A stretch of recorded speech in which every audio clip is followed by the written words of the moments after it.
میخوای آرامش پیدا کنی؟ میخوای رزق و روزیت زیاد شه؟ میخوای روزی حلال به دست بیاری؟ میخوای ازدواج کنی؟ میخوای مشکلات بین خودت و همسرت رو حل کنی؟ قرآن بخون، تک تک آیه ها رو بخون. این قرآن واسه این نازل نشده که یه جا بذاریم فقط نگاش کنیم. این قرآن روش زندگی کردن رو به ما یاد میده، روش این که چجوری زندگی کنیم، چجوری با مشکلات مقابله کنیم.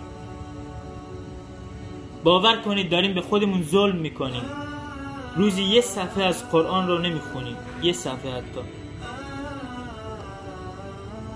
قرآن بخونید هر جا که هستید، حتی یه آیه. میخوای دعات مستجاب بشه، برو سراغ مادر، سراغ پدر. مادرتون رو بخندونید، باباتون رو بخندونید.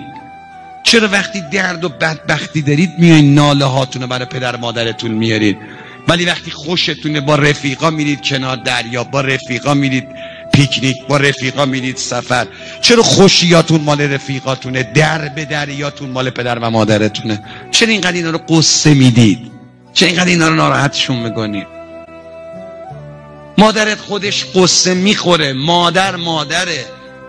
تا وقتی میبینیش نمیخواد سفره دلت براش پهن کنی، با لبخند که قصه‌ام نخوره. بگو مادرت میگه پسرم خوب هست زندگیت؟ بله. حالا خیلی مشکل داری یا؟